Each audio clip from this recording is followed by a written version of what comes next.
guys, welcome back to my kitchen. So I have been told that my scones are absolutely amazing. Today, I'm gonna share my recipe with you and my secret for my buttery, flaky scones. Let's get baking. One of the fun things about scones is you can make so many different flavors and there's so many different options. You can take a basic recipe and then fold in whatever fruit that you like. I typically use blueberries and do a blueberry scone and then do a lemon glaze over the top of them. So good. Today, I'm gonna use raspberries. I got my hands on some wonderful raspberries, so I'm gonna make raspberry scones. So here are our ingredients. We're gonna use 2 cups of flour, a 1/4 cup of sugar, a tablespoon of baking powder, a 1/4 teaspoon of salt. We're gonna use the zest and juice of a lemon, unsalted butter, 1/2 cup of whipping cream, a 1/4 cup of milk, 1 egg, and a teaspoon of vanilla. So I think that the secret is the butter. The butter has to be extremely cold. So before I do anything, I will take the 1/2 cup of butter and I will break it into pieces.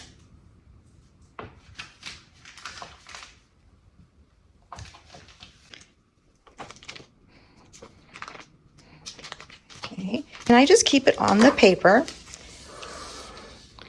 I plop it into like this,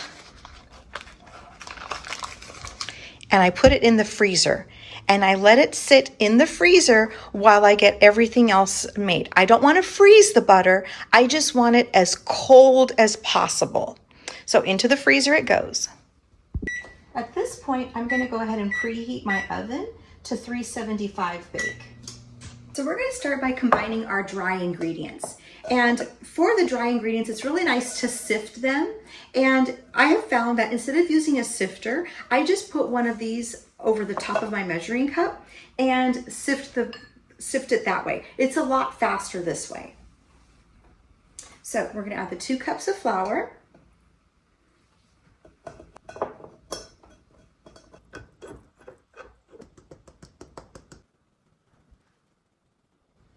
Okay, to the flour, I'm going to add the 1/4 cup of sugar, a tablespoon of baking powder,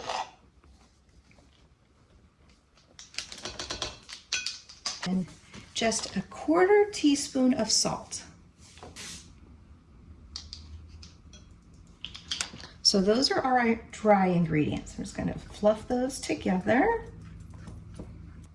right? And then I'll put that aside. In a separate bowl, I'm going to stir in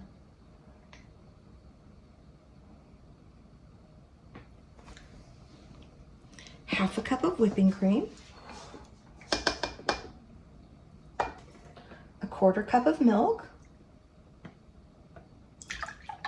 1 egg, a teaspoon of vanilla.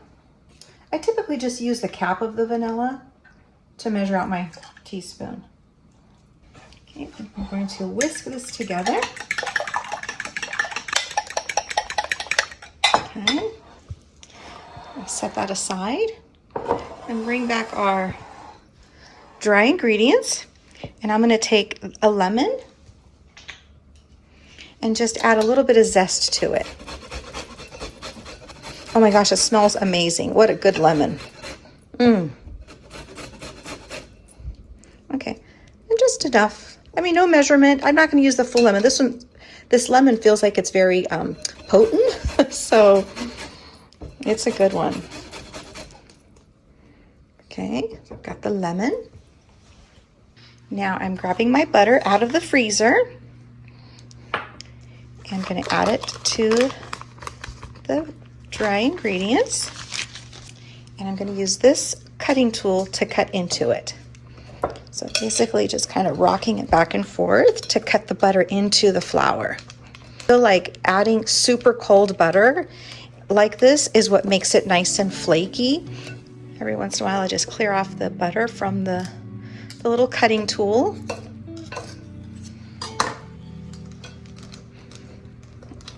That lemon smells incredible. I want to get this really nice and flaky.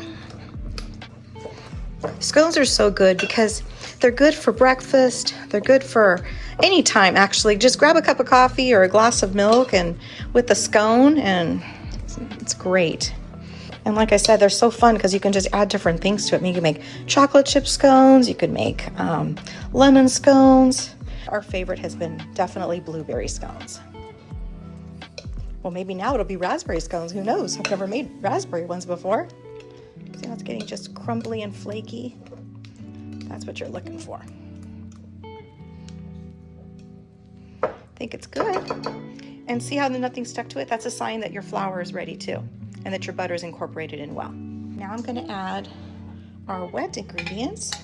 So now I'm going to incorporate this.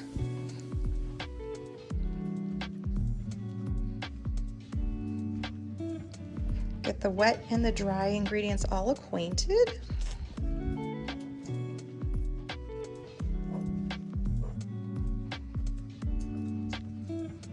You can really smell that lemon.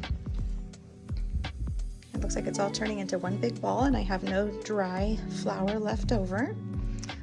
So now I'm going to take a little bit of flour and dust it on my area.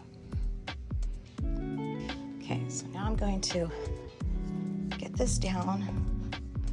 So one big circle.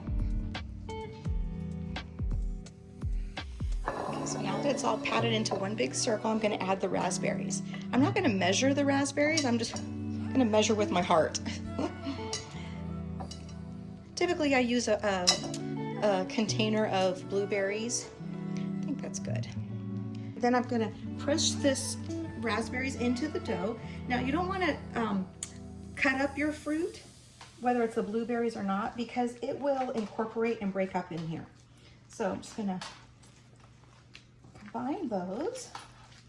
Not a lot, very lightly. Pat it down.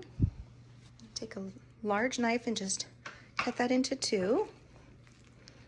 And so you can make scones, you know, full-size scones, or those little bite or 2-bite size.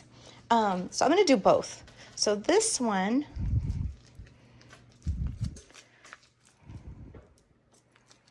see how the raspberries just kind of broke up? Okay, so we're going to pat that down into a circle. I'm going to cut this into even wedges. So I've got my baking pan, and I just line it with parchment paper. So we'll cut this into halves.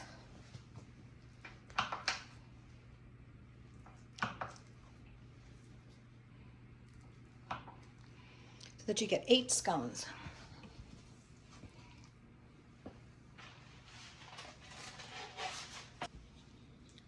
It's nice using a big knife like this because you could just scoop it up and keep the shape.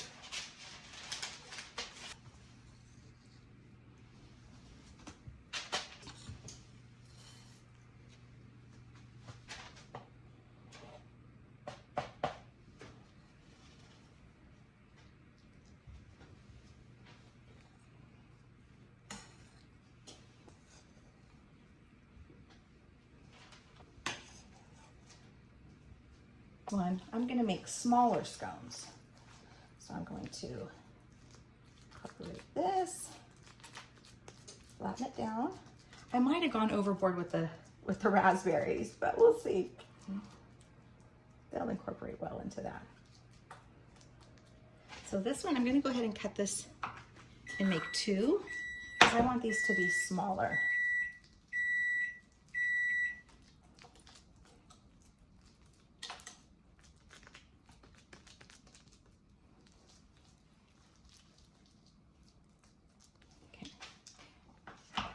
Just going to cut them into 1/8.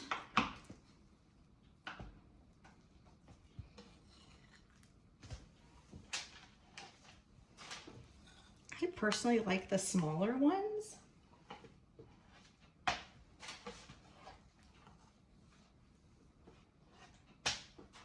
But the big ones are really pretty.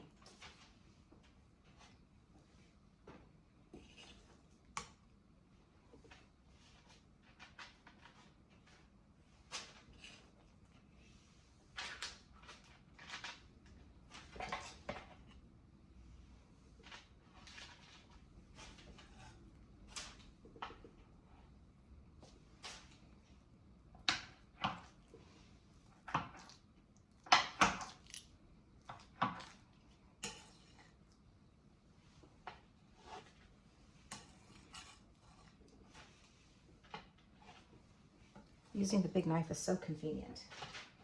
Just scoops it up right there.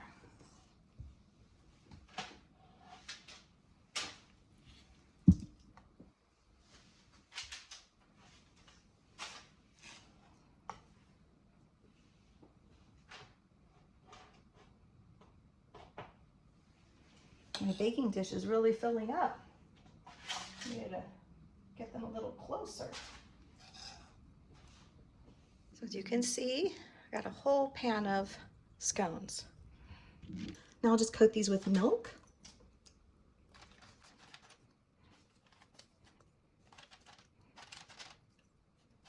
But this would be a good time to add sprinkles, you know, as far as like sprinkled sugar, especially like if you have the top, the big flakes of sugar, like the raw sugar. That's good on this right now. Okay, so our scones are ready for the oven. So they'll go into the oven for about 20 to 22 minutes.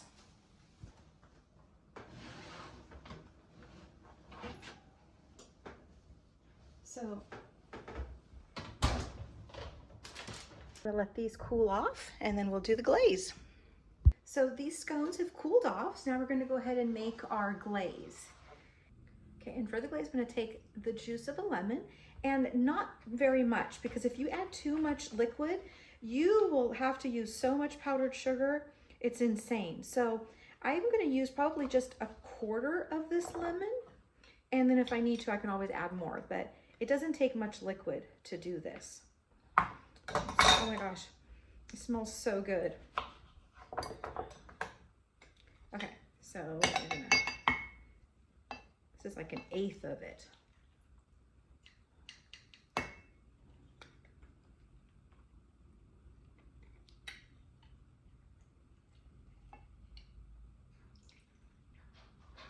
All right, so I didn't even use half of a lemon.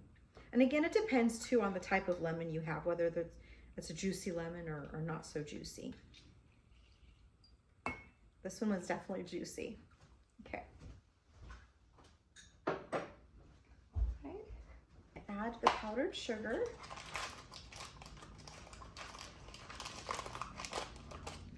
To our lemon.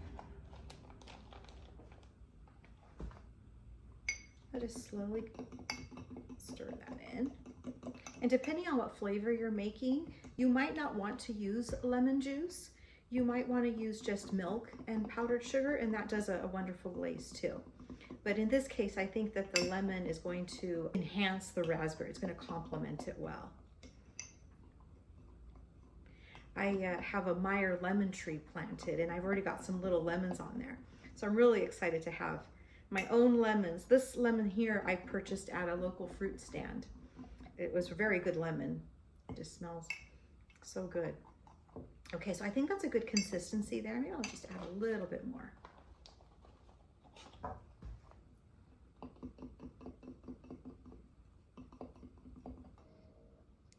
See, I want it kind of runny, just like that. Adding some lemon zest to this. Oops. That's what's fun about recipes, is you can kind of make it your own, but this lemon is so good. Incorporate more of it. Just a little.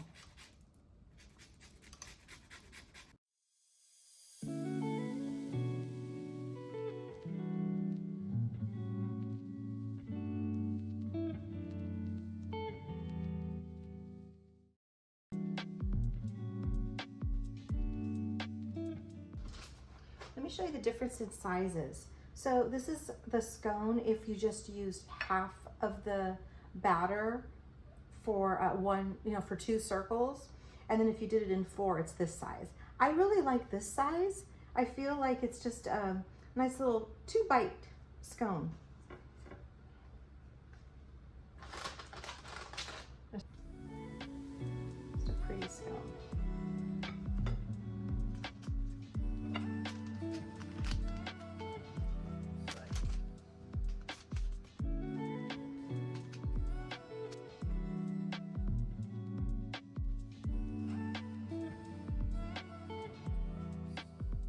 I want to thank you for baking with me. I hope that you take this recipe and make it for you and for your loved ones.